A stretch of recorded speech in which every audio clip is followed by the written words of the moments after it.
Ladies and gentlemen from Manchester, England, we are set to go with a special heavyweight attraction. And now set to make his ring walk, fighting out of Swindon. Please welcome Phil Williams.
And now entering the arena, please welcome the Romford Bull, Johnny Fisher.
In order to lay those solid foundations, he's a big lad at 6'5", 255 pounds. At the age of 21, they don't build him much more solidly than that at his age. And well, in a division of giants, he is going to be big enough to mix it. Williams, as he backed away. Nice, step back. One step back.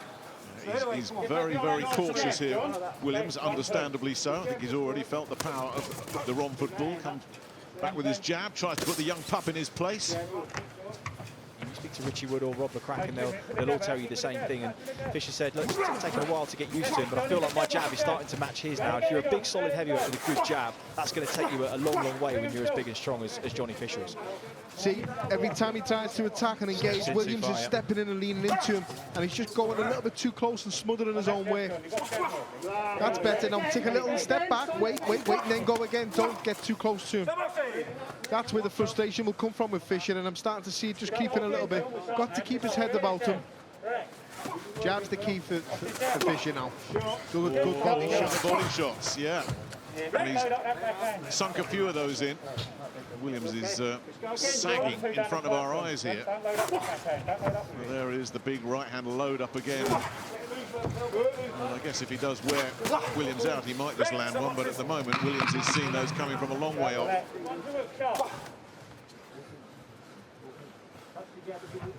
See, there we go again. You know, it's not just a knockout shot. He's not trying to hit a home run with every one of them. He's put a few little light ones in first. more variation off the jab. And then I'd like to see, you know, just a basic one to the head, left hook to the body after it. The left hook to the body's hurt Williams before. That is a good shot. That would be the shot that could possibly do it for you. But disguise it and dress it up first with the jab. This is better from him. This is better from Fisher. Those body shots have been there for him all night long. There's another one. The guard is so high from Williams. Yeah, I mean, they've been slowly but surely breaking him up, and Fisher senses it as well. And he's going for the finish here. Yeah, he's hurt to the body, Nick. Yeah, he's unravelling here now, Williams. And he's still got a long way to go in this round. That little shove off what Fisher does stopped it as well. Howard Foster has said, I've seen enough, and I think Phil Williams is mightily relieved about that, because he was starting to take some heavy punishment and he was blowing hard, and I don't think anybody's going to complain at that stoppage too much. I was impressed with how he adapted in that round to get the stoppage in the third round. Then, look, keeping that distance, you see what he's doing with his left arm, just shoving him off, keeping that distance, not getting too close, pushing him away, just keeping him at range. That's what we needed more of in that round, and he did it, and he got the stoppage as a result. Ladies and gentlemen, referee Howard Foster calls a halt to this contest. The official time of the stoppage, 1 minute and 46 seconds of round number 3. Your winner by RSC, and still undefeated, Johnny the Romford Bull Fisher. Just wonder who he will be in with next. Perhaps somebody like Akash Ali, who also held a victory over Phil Williams last time out. Johnny, congratulations. A late addition to this card. How do you feel your box tonight? Yeah, it was good to get on. Obviously, thank you to Eddie Hearn, and massive thank you to Sam Jones for getting me on. I took it at late notice, and I think the rounds I've got in there have been very valuable for me, because of my debut, obviously, 1 round finish, but that is going to benefit me tenfold boxing in there under them lights for 3 rounds. And look, I've always said I've got lots of improvements to do and to add to the armoury, but it's another win, and it's a good addition. Yeah, it's a learning experience, isn't it? I know you've been sparring Daniel Dubois in a build-up to this one. What do you think that you showed us tonight, or took from tonight, that you didn't show us on your debut? Yeah, I showed that I can obviously box for more than 1 round. That was important. That's an important start, to be able to show that I can go back to the corner, take instructions, and listen, I've got to use that jab a little bit more, because I've got a potent jab, and I didn't show it as much as I should have in there, but I showed I'm heavy-handed again, and I've got a good work rate, and I showed it in there tonight. Yeah, because the right hand is obviously such a brutal weapon. I suppose part of it is setting it up with the jab if you can. Yeah, that's it, definitely. Look, I was getting a bit trigger happy with the right hand, whereas my jab's probably a better weapon in a sense, but I just didn't use it enough in there. But that's what these learning fights are for, and then when I come to getting up to step in the levels, I'll be prepared, because I've gone through challenges like that, and I'm happy with how I've done. Got a round 3 stoppage, and it's all systems go. Yeah, Eddie Hearn, your reflections on what Johnny's just said there?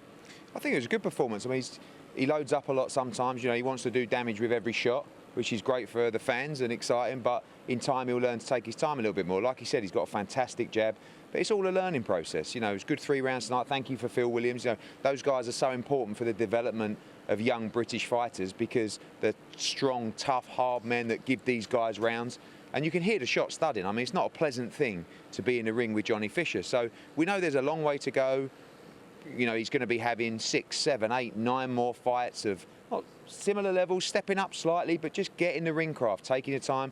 Great sparring with Mark Tibbs' gym, you know, with Daniel Dubois and other British heavyweights as well. He's always willing to go out and travel and get the hard sparring in. That's almost as valuable, if not more valuable, than the time in the ring. But just being part of nights like this, you know, we told Sam Jones earlier this week, really, that, you know, got a little chance we could sneak 4 rounds in if Johnny was up for it. He answered the call. And this is all part of the learning process. Looking forward to seeing crowds back. You know, he's a very popular young man, but also that experience of walking out in front of crowds, because sometimes he can get a little bit carried away even in this environment. Wait till he's got 20,000 at the O2. I mean, his head will go. The whole of Romford will be there. Yeah. So, but that's good. You know, he's a bright man. He's listening. He's learning. And like I said, it's a long road. But it's a wonderful start. 2-0, off we go. And can I just say credit to Phil Williams for taking that fight as well. He's only been stopped, I think, 4 or 5 times out of about 30 fights. So for me to get him out of there, that's a good sign. So it's all systems go, and we'll keep learning, as Eddie said. And massive thank you to Sam Jones for getting me on this card. And I'm ready to go again whenever.